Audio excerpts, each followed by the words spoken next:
Vamos acompanhar, vamos ver o que vem por aí. Mas o que eu posso te falar é que esse clima, que é um clima assim, de certa divisão, ele também é percebido lá no alto comando. Como é que funciona o alto comando do Exército? É uma espécie de colegiado, são 14 generais de Exército, né, ou seja, generais de 4 estrelas, que participam do alto comando. Eu apurei que há 3 dos 14 que têm se colocado de forma aberta na articulação contra uma ação mais direta, mais contundente das Forças Armadas. E nem sempre nós aqui como jornalistas, nós podemos falar tudo que as nossas fontes contam, né? Às vezes a gente tem um negócio do off, e a gente como jornalista tem que respeitar o que falam pra gente em off. Mas hoje, por um dever cívico, eu vou ter que dar nome aos bois aqui.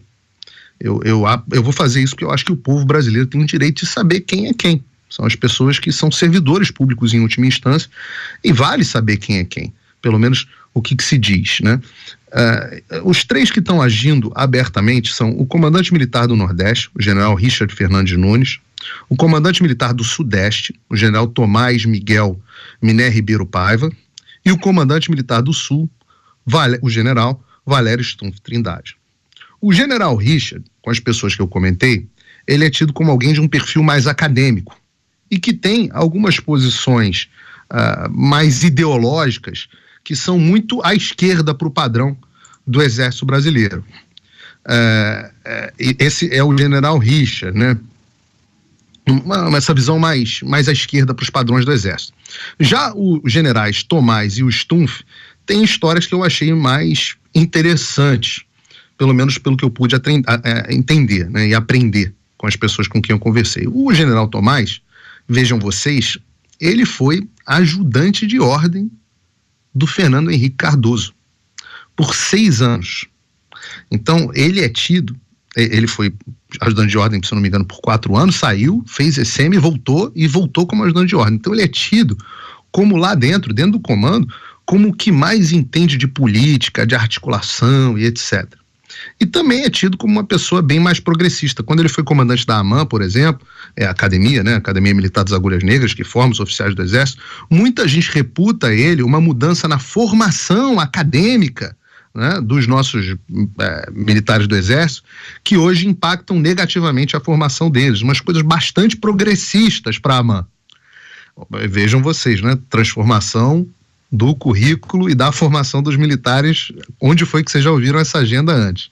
Já o general Stumpf, ele é conhecido em Brasília, e tô falando aqui, não tô cometendo, nesse caso, nenhuma inconfidência, porque é público, todo mundo me fala isso, que ele é muito amigo de infância, né, colega do Colégio Militar, do ex-advogado-geral da União, do governo Bolsonaro, que é o José Levi Melo do Amaral Júnior. O Zé Levi era tido como alguém muito bem relacionado com o STF do governo Bolsonaro. Ele era fazia uma espécie de meio de campo do STF com o governo Bolsonaro quando ele estava na AGU. Mas diziam que ele trazia para o Palácio, na verdade, a defesa das pautas do STF. Então ele era uma espécie de defensor dos interesses do Supremo Tribunal Federal dentro do governo. Assim me contam. E ele saiu do governo Bolsonaro porque não quis se posicionar no Supremo Tribunal Federal contra as medidas restritivas que alguns estados adotaram na Covid. Então, esse José Levi, pasmem, o amigo de infância, colega de colégio militar do general Stumpf, pasmem para vocês saberem qual é a função do José Levi hoje em dia. Pois descobri que o José Levi é hoje o secretário-geral da presidência do Tribunal Superior Eleitoral. Quem é o presidente? O Alexandre de Moraes. É isso mesmo que eu estou falando para vocês agora. O secretário executivo do Alexandre de Moraes tem um brother dentro do alto comando do Exército.